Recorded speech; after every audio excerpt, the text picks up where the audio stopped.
The drums stopped beating, and for one terrible second, nobody moved. 9-year-old Caleb Winters stood frozen in the middle of Maple Hollow's town square, his small chest rising and falling fast, his cardboard helmet slightly crooked from the wind. Behind him, 7 other children stood in 2 crooked rows, their toy rifles held stiffly against their shoulders, their eyes wide with confusion.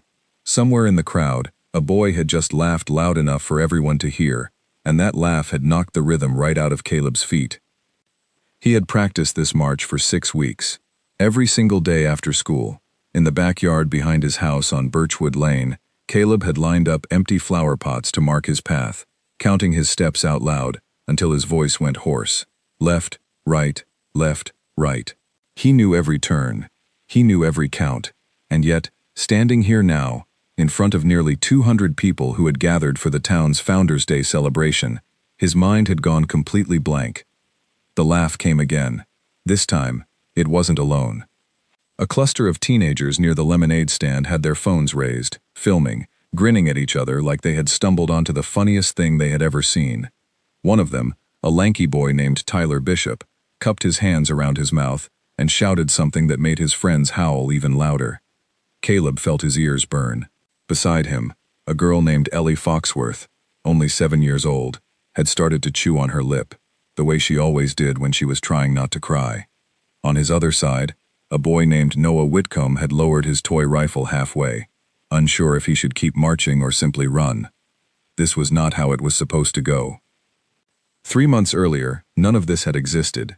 Caleb was just a regular boy who loved 2 things more than anything in the world: his father, and the stories his father told him.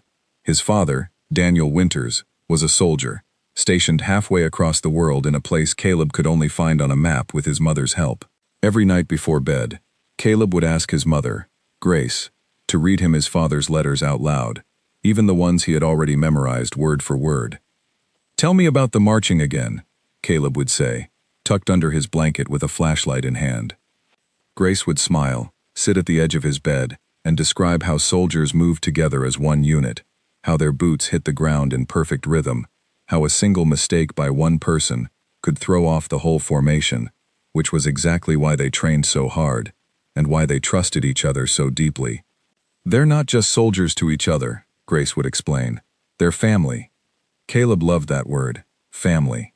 He thought about his father every single day, missing him with the kind of ache that only children who have a parent far away can truly understand. So one Saturday morning in early spring, Caleb walked into his backyard, gathered every stick he could find, and declared himself the general of an army. At first, it was just Caleb, marching alone in circles, giving orders to nobody but the wind. But children have a way of noticing when something interesting is happening, and within a week, Ellie from 2 houses down had joined him, followed by Noah, who lived on the corner. By the end of the month, Caleb's makeshift army had grown to 8 children, ranging from 5 years old to 11, each one wearing whatever clothing came closest to camouflage that their parents' closets could offer. They called themselves the Tiny Army, a name Ellie had come up with after tripping over her own oversized rain boots during practice, and declaring, between giggles, that they were the smallest army in the whole world. The name stuck, and soon, it wasn't just a game anymore. It was something the children looked forward to every single afternoon, a shared secret world, where they marched, saluted, and pretended to defend their little street from imaginary danger. Grace watched all of this unfold with a quiet kind of joy, mixed with worry. She saw how much the tiny army meant to her son, how it gave him a way to feel close to his father even with an entire ocean between them. But she also worried, the way mothers do, about what might happen when the private, tender thing her son had built met the outside world. That worry became real the moment the town announced its Founders' Day celebration would include a community talent showcase, open to anyone willing to perform in the square. Caleb heard about it from his teacher, and came home buzzing with excitement, begging his mother to let the tiny army sign up. "We've been practicing for weeks," he said, bouncing on his toes in the kitchen. "We're ready, Mom. I promise." Grace hesitated. She knew how much confidence her son had built inside the safety of their backyard, and she wasn't entirely sure that confidence would survive contact with strangers, especially strangers who might not understand what the marching truly meant to him. But she also saw the fire in his eyes, the same determined spark she recognized from his father, and she couldn't bring herself to say no. "All right," she finally said, "but you have to promise me something." "Anything," Caleb said. "Promise me that no matter what happens out there, you'll remember why you started this, not for anyone else, for your dad." Caleb had nodded seriously, the way only a 9-year-old trying to be brave can nod, and from that moment forward, the countdown to Founders Day had begun. The weeks that followed were filled with practice, laughter, and the occasional scraped knee. The children met every afternoon in Caleb's backyard, rain or shine, running through their routine again and again until their small feet knew the pattern by heart. Ellie's older sister sewed together a handful of makeshift uniforms from old jackets and fabric scraps. Noah's father, a quiet man who worked at the hardware store, built each child a simple wooden rifle, carefully sanding down every edge so there would be nothing sharp or dangerous about them, just smooth pretend weapons for a game rooted entirely in love and imagination. By the time Founders Day arrived, the tiny army was as ready as 8 children could possibly be. They gathered that morning outside the town hall, nervous energy buzzing between them, checking each other's uniforms, tightening straps, adjusting helmets. Caleb stood at the front, doing one final head count, feeling something he had never quite felt before, real responsibility. For the first time, he wasn't just playing soldier. He was leading a team who trusted him, and the weight of that trust sat heavily and proudly on his small shoulders. His mother had arranged a small speaker system to play a recording of marching drums, something simple she had found online to help the children keep their rhythm. She had asked the event organizer for a 5-minute slot near the middle of the program, tucked between a group of elderly line dancers and a young girl who played the violin. When their turn finally came, Caleb led his team out into the square, and for exactly 11 steps, everything went perfectly. Their feet hit the ground together. Their small chins were lifted with pride. A ripple of warm laughter and gentle applause moved through parts of the crowd, the kind of laughter that comes from delight, not mockery. But sound carries strangely in an open square, and somewhere near the back, that warm laughter mixed with a different kind entirely. Tyler Bishop and his friends had been standing near the refreshment table long before the tiny army took the stage, already restless, already looking for something to entertain themselves with. When they saw 8 small children marching in mismatched uniforms with wooden rifles, they didn't see months of practice or a boy trying to feel closer to his absent father. They saw something to laugh at, something to film, something to turn into a joke they could share later with their friends who weren't there. That was the laugh that reached Caleb's ears on step 12. That was the laugh that made his mind go blank, his feet stumble, and his carefully practiced count disappear entirely from memory. Ellie's boots caught against each other, and she nearly fell. Noah stopped moving altogether, his rifle drooping at his side. The 2 rows that had marched so proudly just seconds earlier were now a scattered, uncertain huddle in the middle of the square. 8 children staring out at a crowd that suddenly felt much larger, much colder, and much less friendly than it had a moment before. Grace, standing near the edge of the crowd, felt her heart drop straight into her stomach. She took one step forward, ready to run out and gather her son and his friends into her arms, ready to end this before it got any worse. But before she could move, she noticed something. A tall man near the front of the crowd, dressed simply in jeans and a plain gray jacket, had gone completely still. His eyes were locked on the scene in front of him, his jaw tight, his hands curling slowly into fists at his sides, not out of anger meant to hurt anyone, but out of something far deeper: recognition, understanding, and the beginning of a decision. Grace didn't know that man's face at first glance, not from that distance, not with the sun in her eyes, but something about the way he stood, the way his shoulders squared, the way his gaze never once left the children in the square, made her pause. It was the exact posture of a soldier, and though she could not have known it in that precise moment, the events about to unfold would change not just the rest of Founders Day, but the way an entire town would think about courage, kindness, and what it truly means to stand up for someone smaller than yourself. The laughter from the teenagers grew louder, careless and cruel in the way only teenagers who haven't yet learned better can be. Phones stayed raised, capturing the confusion on the children's faces, the wobble in their formation, the exact moment when Ellie's eyes filled with tears she was too proud to let fall. Caleb, standing frozen at the front of his tiny, scattered army, felt something twist painfully in his chest.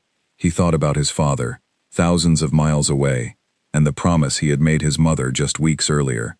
Not for anyone else. For your dad.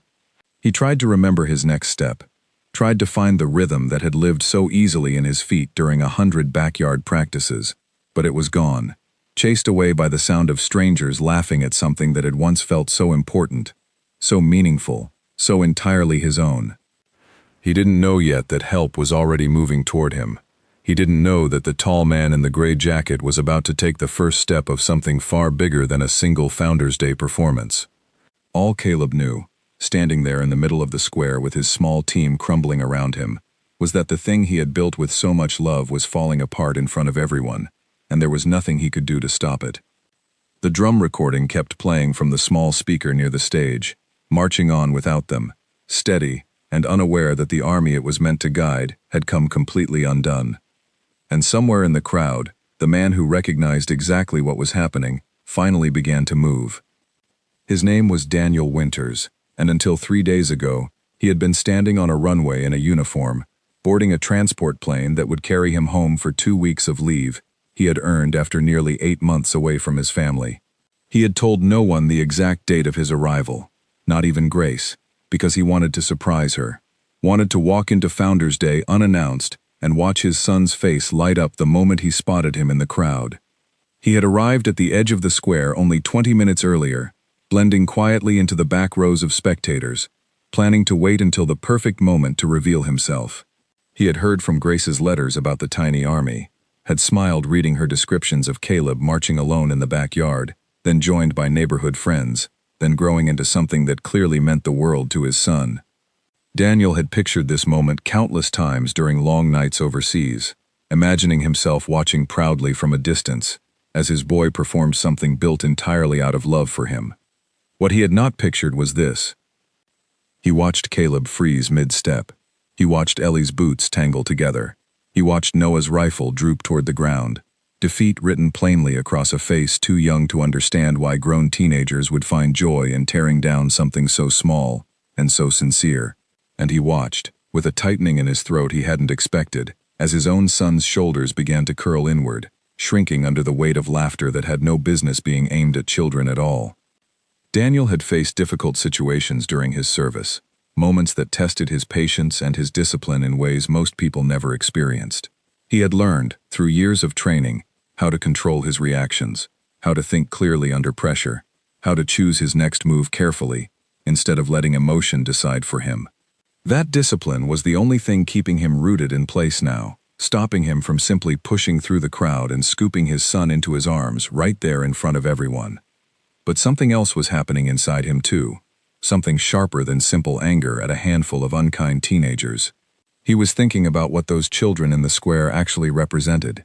8 kids who had spent weeks of their young lives building something out of admiration, out of imagination, out of a genuine desire to honor the kind of service Daniel himself had dedicated years to.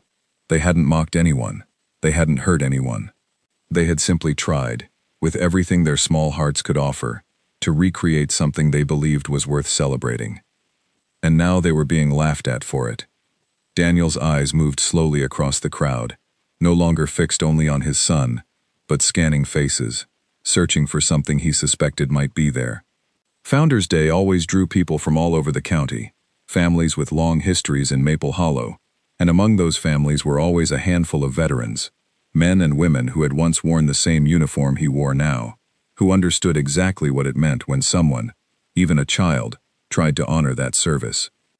His eyes landed first on a woman standing near the edge of the bake sale table, her posture straight despite the cane resting against her hip.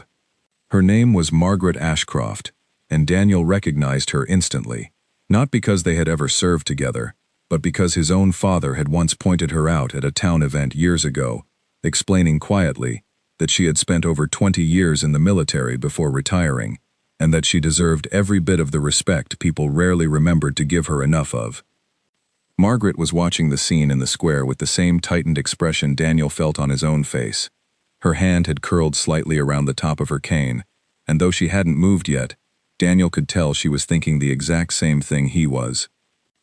His eyes moved further, catching sight of a man near the coffee stand wearing a faded cap with a small emblem stitched onto the front, the kind of cap that only meant something to those who had once served, or to those who loved someone who had.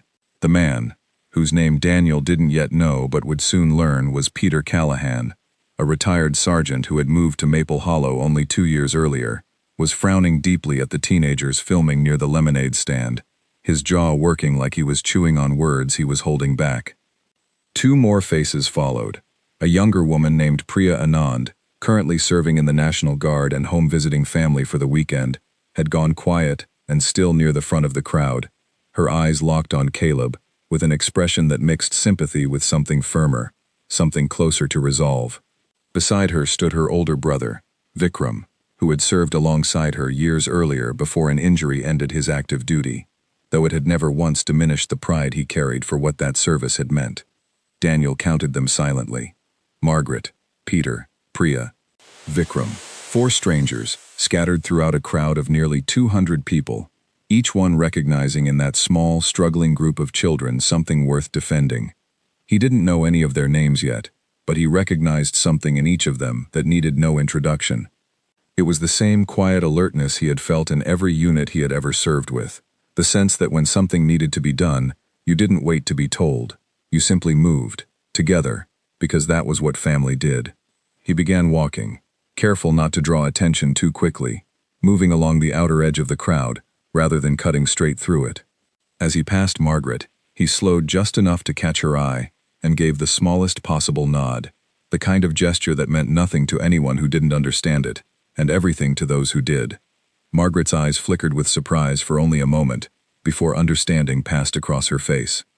She straightened further, adjusted her grip on her cane, and began moving in the same direction Daniel was heading, toward the front of the crowd where Peter stood frowning near the coffee stand. Meanwhile, in the square, the situation was continuing to unravel. The children, sensing the crowd's shifting mood, had begun to lose whatever fragile confidence remained. Ellie had stopped trying to hold back her tears entirely, one slipping quietly down her cheek, despite her best efforts to blink it away. Noah had let his wooden rifle drop to his side completely, no longer even pretending to hold his position. Only Caleb remained standing at something resembling attention, though his chin had begun to tremble in a way that broke his mother's heart from across the square. Grace had taken several more steps forward by now, torn between her instinct to run out and rescue her son from the humiliation, and her awareness that doing so might embarrass him even further in front of his friends. She hovered at the edge of the open space, hands pressed together tightly, watching helplessly as the moment she had worried about for weeks unfolded exactly as she had feared. Tyler Bishop and his friends, emboldened by their own laughter and by the attention they were drawing from a handful of other spectators who had begun chuckling along with them, grew louder still.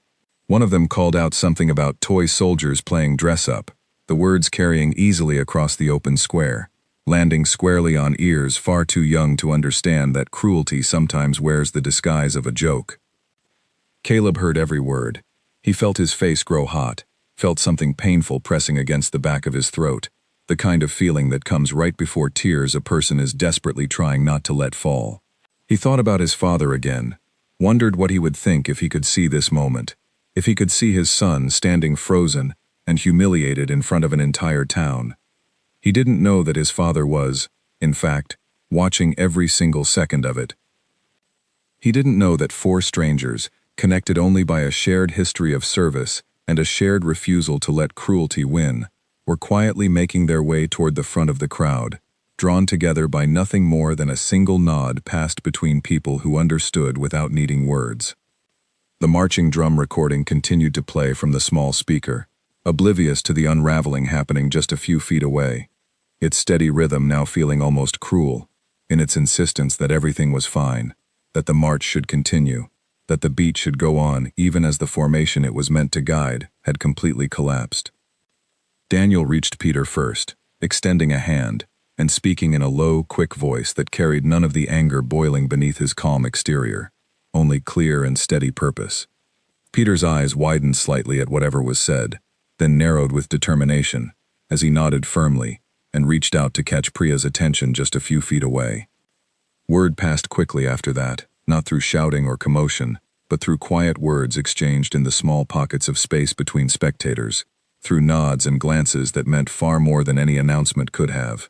Margaret arrived beside Daniel next, her cane tapping softly against the pavement, as she moved with surprising speed for someone who relied on it. Vikram followed his sister, already understanding, without needing to be told exactly what was happening, and exactly what needed to happen next. 5 people now stood together near the front edge of the crowd, none of them wearing uniforms, none of them announcing themselves in any obvious way, yet each one carrying themselves with the unmistakable bearing of people who had once marched in formation, who had once understood what it meant to move as one unit toward a single, shared purpose.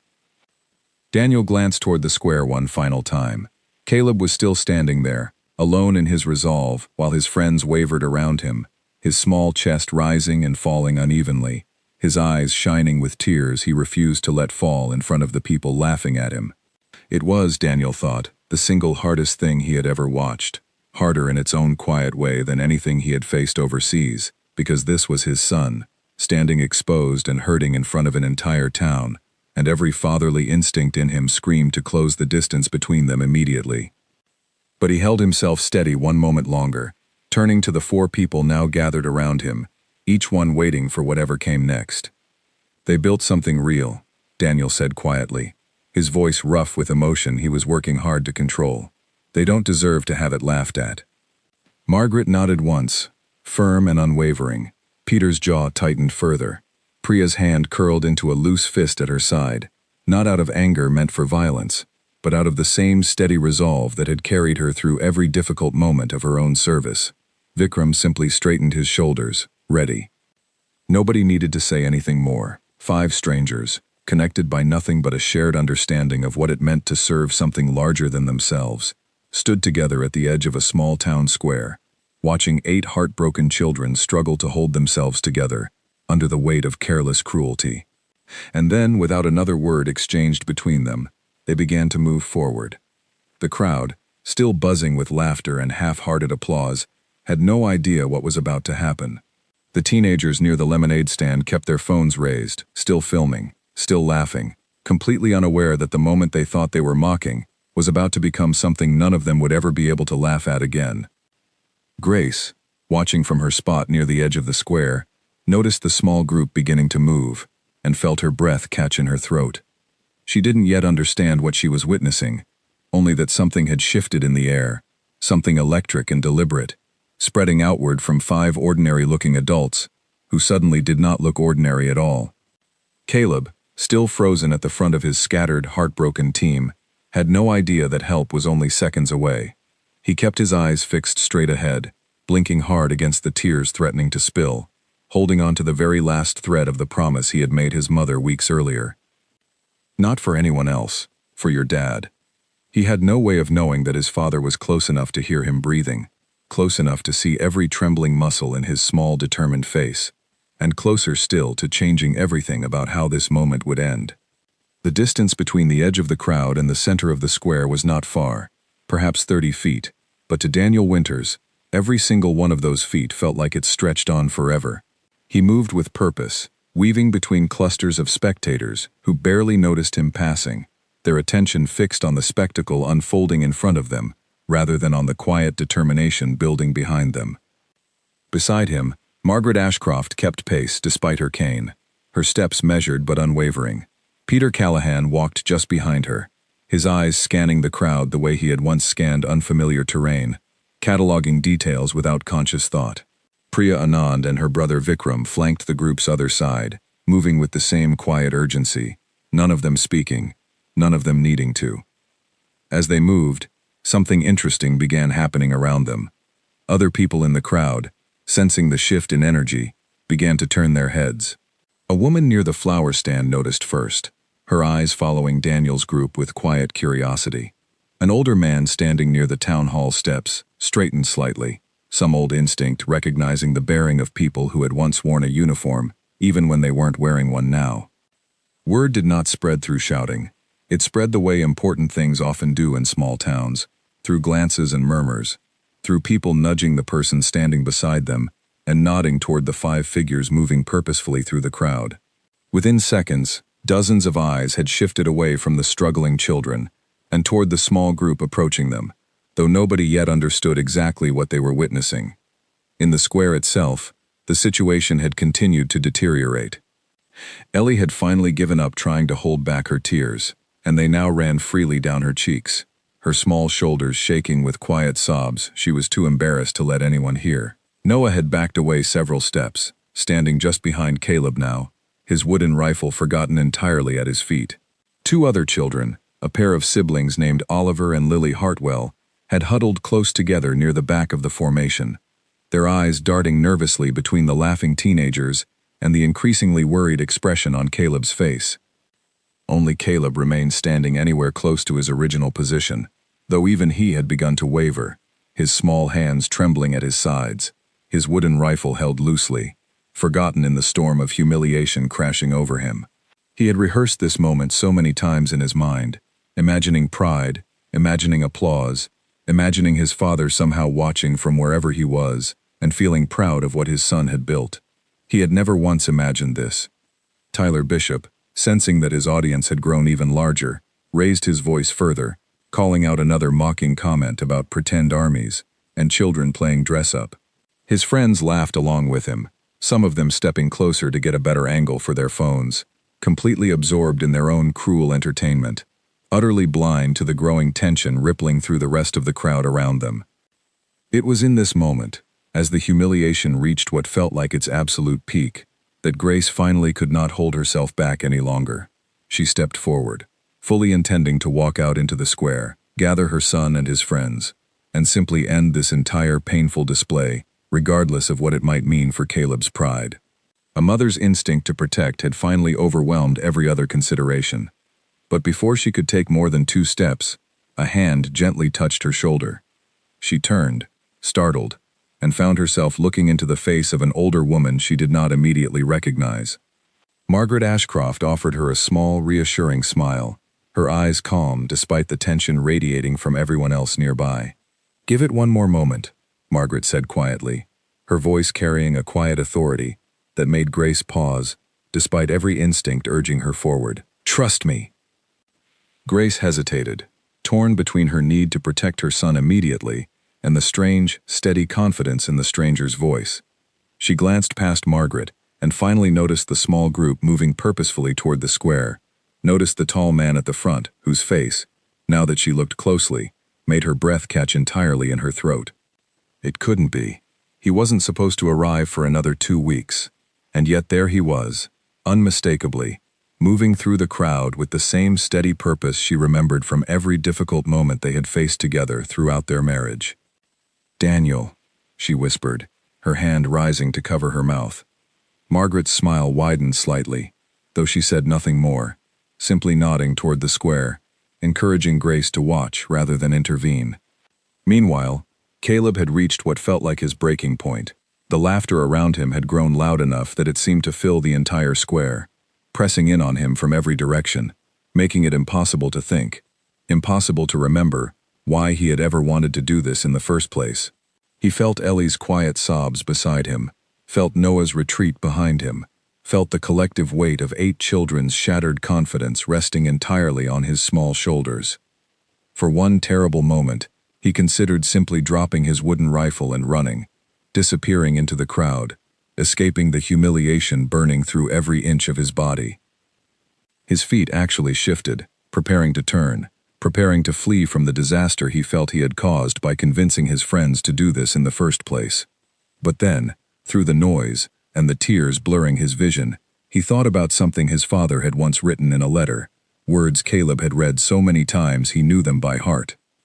His father had described a moment overseas when everything had gone wrong, when the mission he was part of had fallen apart around him, and how the only thing that had kept him moving forward was remembering that the people beside him were counting on him, just as much as he was counting on them. "We don't leave each other standing alone," his father had written. "Not ever. That's the whole point of being part of something bigger than yourself." Caleb's feet stopped moving.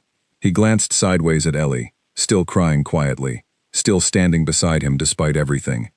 He glanced back at Noah, hovering uncertainly, but not yet gone. He glanced at Oliver and Lily, huddled together, but still present, still part of this, still trusting him to lead them through whatever came next. He couldn't leave them. Whatever happened next, whatever humiliation still waited, he couldn't simply abandon the team he had built, the friends who had trusted him enough to spend their afternoons marching in his backyard because he had asked them to. He straightened his shoulders, wiped his eyes quickly with the back of his sleeve, and turned to face his small, scattered army. "We're not done," he said, his voice shaking, but determined, quiet enough that only his closest friends could hear him. "We started this together. We're finishing it together." Ellie sniffled, nodding despite her tears. Noah stepped back into position beside her, his chin lifting slightly. Oliver and Lily exchanged a glance, then straightened their small shoulders, and moved back toward their original spots in the formation. It wasn't perfect. Their rows were still crooked, their confidence still fragile, their formation still a shadow of what it had been during their proud opening steps. But they were standing together again, 8 children refusing to let cruelty be the last word in their story, even if none of them yet knew how the story would end. The teenagers near the lemonade stand, noticing the children regrouping, seemed almost disappointed that their entertainment wasn't simply collapsing entirely. Tyler Bishop opened his mouth to call out another comment, something meant to knock the children back down before they could find their footing again. But the comment never made it out of his mouth, because at that exact moment, the small group that had been moving steadily through the crowd finally reached the open edge of the square, and the first of them stepped forward into the open space where the children stood. Peter Callahan moved first, his posture straightening the moment his feet crossed from the crowd into the open pavement, decades of training taking over instantly, transforming an ordinary man in a faded cap into someone whose bearing commanded attention without a single word spoken. He walked directly toward the children, his steps measured and precise, and came to a stop just a few feet from where Caleb stood, still trying to rally his small team. Caleb blinked up at him, startled, uncertain what was happening, his instinct to protect his friends momentarily overridden by confusion at the sight of a stranger walking so purposefully toward them. Peter said nothing at first. He simply looked down at the boy, taking in the crooked helmet, the wooden rifle held with trembling determination, the tear tracks still visible on his cheeks despite his obvious effort to appear strong. Something in Peter's chest tightened, memory and emotion colliding as he recognized in this small boy the exact same stubborn resolve he had once relied on during his own most difficult moments of service. Behind Peter, Margaret arrived next, her cane tapping softly against the pavement as she came to stand at his side. Priya and Vikram followed, positioning themselves just beyond her, and finally, Daniel arrived, stepping into the open square and finding himself standing directly in front of his own son for the first time in nearly 8 months. Caleb's eyes widened. For a moment, the noise of the crowd, the humiliation of the last several minutes, the sting of the teenager's laughter, all of it simply vanished, replaced entirely by the impossible sight of his father standing in front of him, home, safe, and looking down at him with an expression Caleb had never quite seen before, something fierce and proud and overwhelmed all at once. "Dad," Caleb whispered, his voice barely audible, his wooden rifle nearly slipping from his fingers in shock. Daniel knelt down quickly, bringing himself to his son's eye level, and reached out to steady the boy's trembling shoulders with both hands. "I'm here," he said quietly, his own voice thick with emotion he had been holding back since the moment he first spotted Caleb struggling in the square. "I'm right here, and I am so incredibly proud of you."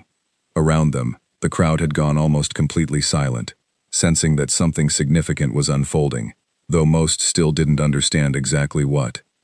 The teenagers near the lemonade stand had lowered their phones slightly, confusion replacing their earlier amusement, as they watched 5 adults, none of them in uniform, positioning themselves protectively around a group of children they had just moments ago been laughing at without a second thought. Grace, watching from the edge of the crowd with tears now streaming freely down her own face, felt something inside her chest swell, with a mixture of relief and overwhelming love, watching her husband kneel in front of their son, watching the exact moment when everything her family had built together, all the sacrifice and distance and hope, seemed to collapse into a single, perfect point of connection in the middle of a small town square. Daniel straightened slowly, keeping one hand resting reassuringly on Caleb's shoulder, and turned to face the small formation of children still standing bravely, despite everything they had just endured. His eyes moved across each young face. Ellie, with her tear-streaked cheeks. Noah with his determined chin lifted despite his fear. Oliver and Lily standing close together. And the other children whose names he was only now learning. All of them looking up at him with a mixture of confusion and cautious hope. He then turned to look at Margaret, Peter, Priya, and Vikram, each of them standing ready, each of them understanding exactly what needed to happen next without a single word being exchanged between them.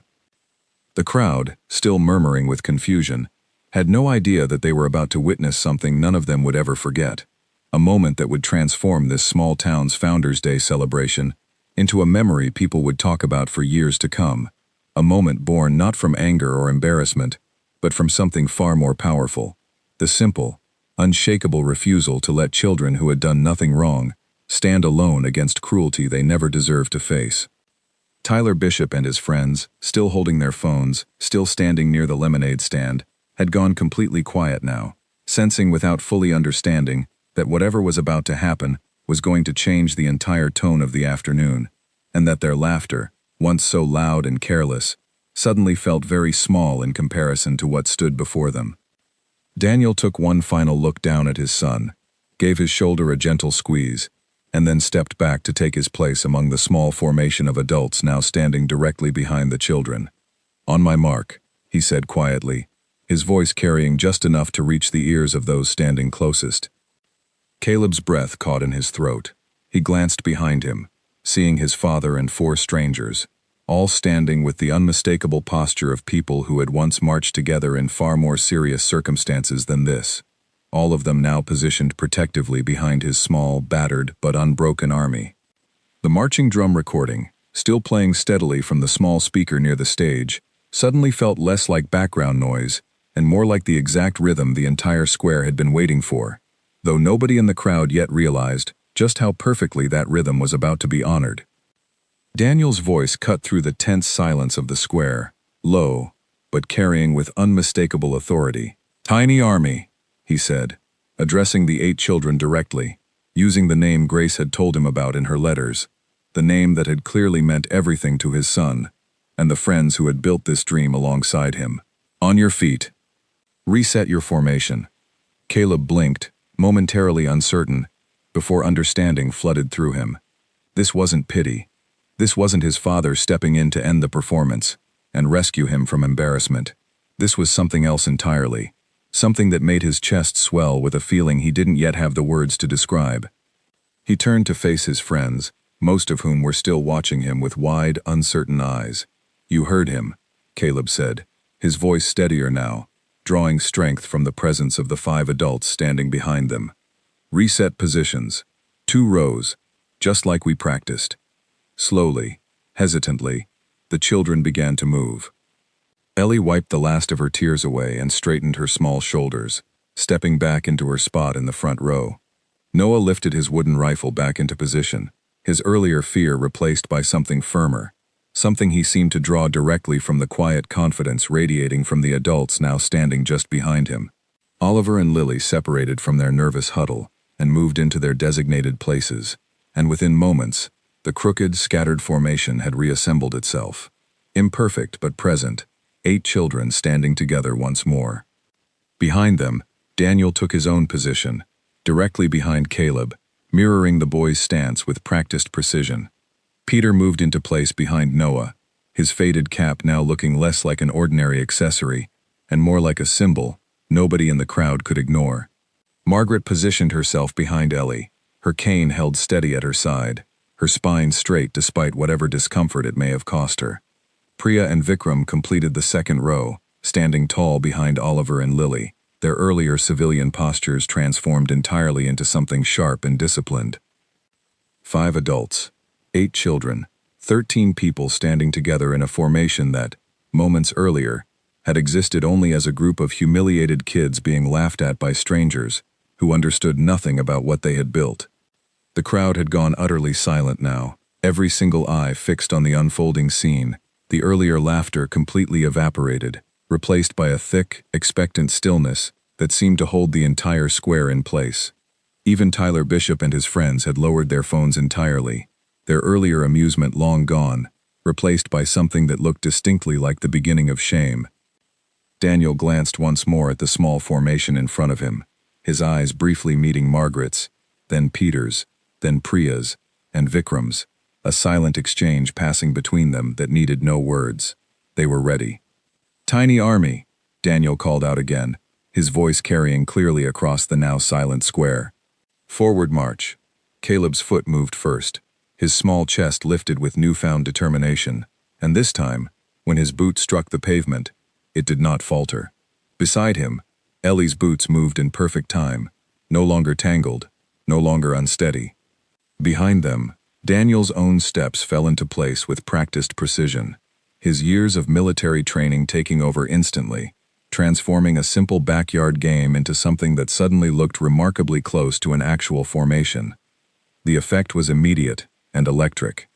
The moment the adults began marching alongside the children, matching their pace, mirroring their rhythm with the exact discipline of real trained soldiers, something shifted in the atmosphere of the entire square. What had moments ago looked like children playing dress-up now looked like something entirely different, something that commanded genuine respect rather than mockery. The marching drum recording, still playing steadily from the small speaker, suddenly seemed to find its true purpose, its rhythm now perfectly matched by 13 sets of feet moving in unison across the pavement. Left, right, left, right. Caleb counted silently in his head, the same count he had practiced 100 times in his backyard, except now the count felt different, stronger, backed by the steady presence of 5 adults who had chosen, without hesitation, to stand beside him, rather than let him stand alone. Someone in the crowd began to clap. It started slowly, a single pair of hands near the front, but it spread quickly, rippling outward through the silent crowd like a wave gaining momentum. Within seconds, the entire square had erupted into applause, genuine and enthusiastic, completely different from the scattered, uncertain claps the children had received during their original, faltering attempt just minutes earlier. Grace, still standing near the edge of the crowd, felt tears streaming freely down her face now, though these tears carried none of the worry from before, only overwhelming pride and relief. She watched her husband marching alongside their son, watched the 4 strangers who had stepped forward without hesitation to defend 8 children they had never met before today, and felt something profound settle into her chest, a certainty that she had just witnessed something she would remember for the rest of her life. The formation continued across the square, 13 figures moving together with growing confidence, each step falling more precisely into rhythm than the last. Caleb felt something shift inside himself as they marched, the earlier humiliation and fear melting away, replaced by a fierce, glowing pride that seemed to grow stronger with every step. This was what he had imagined during all those weeks of backyard practice, except somehow, impossibly, it was even better than anything he had dared to hope for. Behind him, Daniel watched his son's shoulders straighten further with each passing second, watched the boy's earlier tears completely disappear, replaced by an expression of fierce determination that made Daniel's chest ache with pride so intense it nearly stole his breath entirely. This was his son. This was the boy who had spent weeks building something meaningful out of nothing but love and imagination, who had refused to abandon his friends even when humiliation pressed down on him from every direction, who had found the courage to keep marching even when his own confidence had been shattered by careless cruelty. As the formation reached the far end of the square, Daniel called out one final command, his voice ringing clear across the now cheering crowd. Halt. 13 pairs of feet stopped in perfect unison, boots and small sneakers alike, coming to rest against the pavement at the exact same moment. For a brief second, silence fell once more, though this silence carried none of the tension from before, only anticipation. Then Daniel raised his hand in a slow, deliberate salute, directed entirely at the 8 children standing in front of him. Beside him, Peter, Margaret, Priya, and Vikram followed instantly, their hands rising in matching salutes, a gesture that carried the full weight of their years of service, now offered entirely to a group of children who had earned it through nothing but genuine dedication and heart.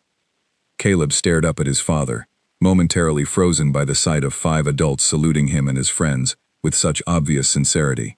Slowly, hesitantly, He raised his own small hand, mirroring the gesture as best he could remember from his months of practice, and beside him, Ellie, Noah, Oliver, Lily, and the rest of the tiny army did the same, 8 small salutes rising in front of 5 much larger ones, a moment of perfect, unexpected symmetry that seemed to freeze time itself.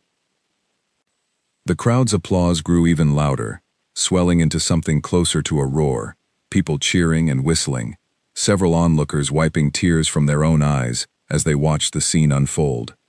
Somewhere near the lemonade stand, Tyler Bishop stood motionless, his phone hanging forgotten at his side, his earlier amusement completely replaced by an expression Caleb couldn't quite name but recognized, in some small way, as regret.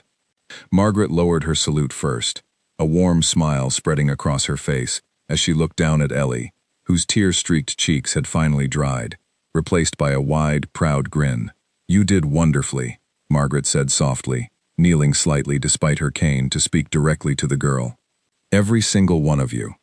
Peter knelt beside Noah, resting a hand gently on the boy's shoulder.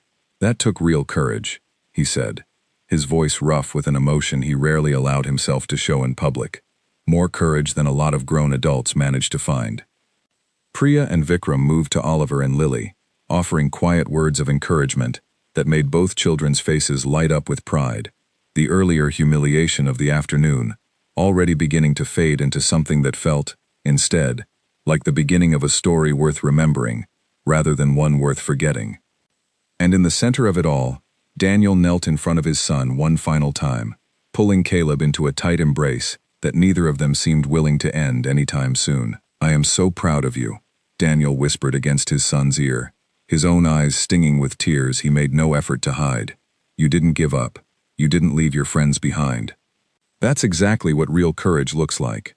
Caleb buried his face against his father's shoulder, finally allowing himself to cry, though these tears felt entirely different from the ones he had fought so hard to hold back only minutes earlier. These tears carried relief, and joy, and a pride so overwhelming it seemed to fill every inch of his small body. Grace finally crossed the remaining distance between herself and her family, wrapping her arms around both her husband and her son, the 3 of them standing together in the middle of the square, while the crowd continued to cheer around them, while the marching drum recording finally reached its natural end and fell silent, its purpose more than fulfilled. Nearby, the other children were being embraced by their own families, parents rushing forward from the crowd to celebrate what their sons and daughters had just accomplished, an afternoon that had begun with humiliation and very nearly ended in heartbreak, transformed instead into something the entire town of Maple Hollow would remember for a very long time. Someone in the crowd had been recording the entire second half of the moment on their phone, capturing the reformed march, the salute, and the emotional reunion between Daniel and his son. Nobody in the square knew it yet, standing there in the warm afternoon sun surrounded by cheering neighbors and friends. But that simple recording was about to travel far beyond the borders of their small town, carrying with it a lesson about kindness, courage, and the unexpected ways that support can arrive exactly when it is needed most. For now, though, none of that mattered. What mattered was a boy standing in his father's arms, surrounded by friends who had refused to abandon him, and strangers who had refused to let him stand alone, in a town square that had, for one unforgettable afternoon, witnessed exactly what it meant when real soldiers chose to stand behind a tiny army, built entirely out of love. By the time the sun began to set over Maple Hollow that evening, the video had already found its way onto the phone of nearly everyone who had attended Founders Day. It started small, shared between friends who had witnessed the moment firsthand, each message carrying some version of the same message: "You have to see this." The woman who had recorded the second half of the moment, a local school teacher named Anita Brooks, had posted the video online almost without thinking about it, simply wanting to preserve a memory that had moved her so deeply she could barely describe it to her own family at dinner that night. She had not expected the video to travel beyond her small circle of friends and former students. But by the following morning, the video had been shared thousands of times. By the afternoon, it had reached tens of thousands, then hundreds of thousands, spreading far beyond Maple Hollow's borders into towns and cities the residents had never even visited. People from across the country began commenting, many of them sharing their own memories of parents or grandparents who had served. Others simply moved by the sight of grown adults, choosing to protect children from cruelty, rather than ignoring it. News outlets from the nearest city picked up the story within 2 days, sending a small television crew to Maple Hollow to interview the people involved. Grace found herself standing in her own living room, microphone clipped to her blouse, trying to explain to a reporter how her son's simple backyard game had grown into something none of them could have ever anticipated.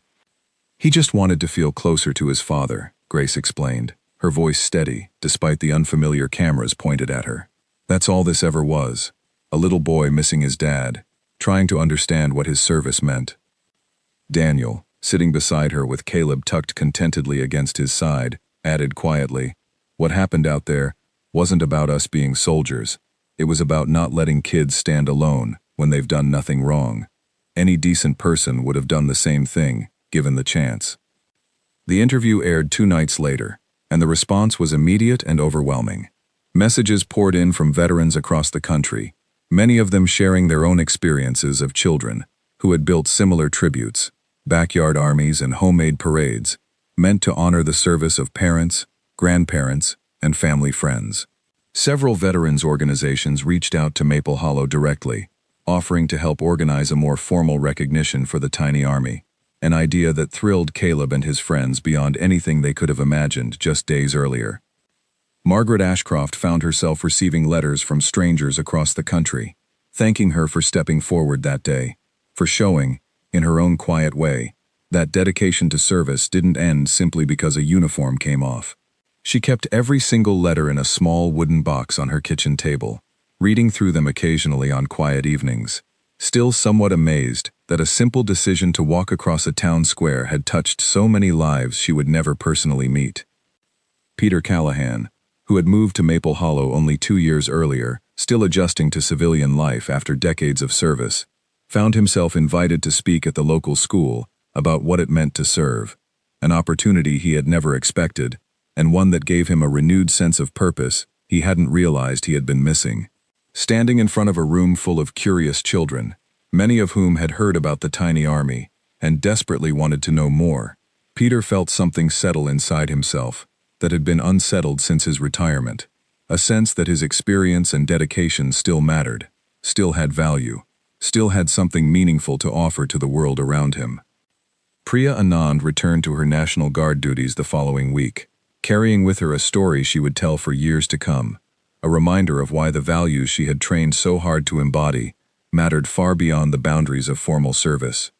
Her brother Vikram, whose injury had ended his active duty years earlier, found himself reconnecting with a sense of purpose he had quietly mourned losing, volunteering soon after to help coach a new youth program the town decided to organize in the weeks following Founders Day.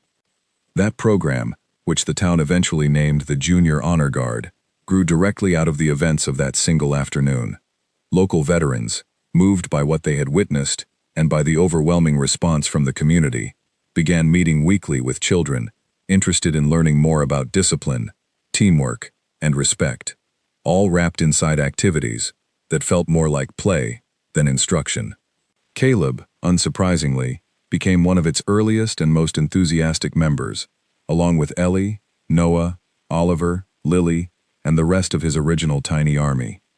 Even Tyler Bishop, the teenager whose laughter had started the entire painful chain of events, found himself changed by what had happened that day. In the weeks that followed, unable to shake the memory of the shame he had felt watching Daniel and the others step forward, Tyler approached Grace one afternoon outside the grocery store, his hands shoved nervously into his pockets, his earlier bravado nowhere to be found. "I wanted to say I'm sorry," he said, his voice quieter than Grace had ever heard it. "What we did wasn't fair. Those kids didn't deserve that." Grace, though initially guarded, found herself softening at the obvious sincerity in the boy's voice. "Thank you for saying that," she replied. "It means a lot, especially coming directly from you." Tyler hesitated, then added, "Is there any way I could help out, maybe, with that new program? I'd like to make it right, somehow, if I can."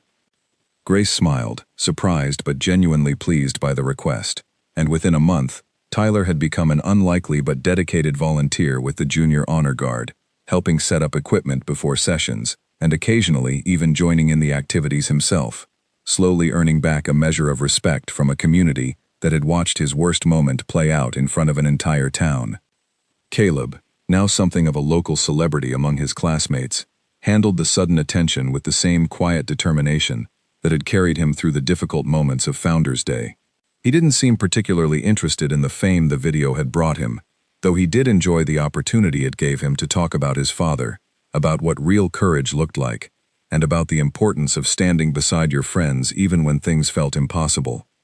6 months after that Founders Day, Maple Hollow held its annual town meeting, and among the items discussed was a proposal to install a small plaque near the town square, commemorating the moment when a group of children, and a handful of veterans, had reminded an entire community about the true meaning of respect and courage.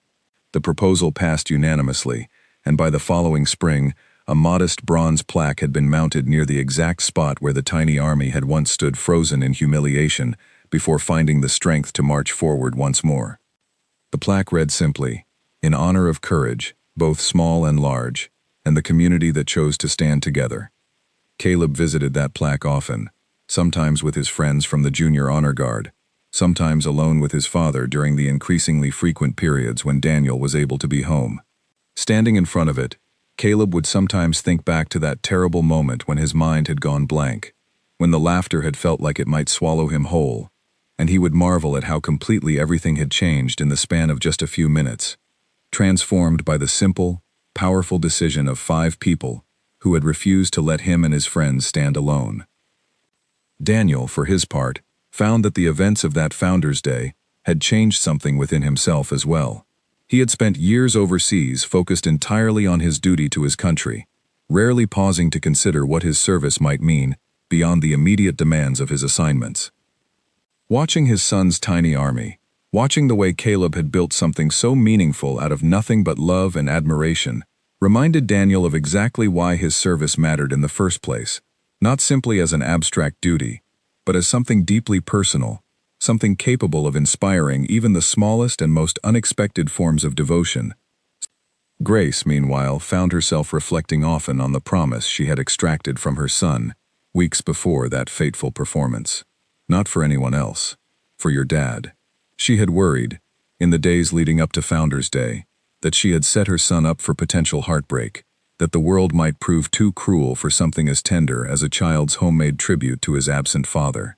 Instead, she had watched that tenderness prove stronger than cruelty, watched it draw together strangers who might otherwise have never crossed paths, watched it transform a painful moment of public humiliation into something the entire town would remember with pride, rather than embarrassment.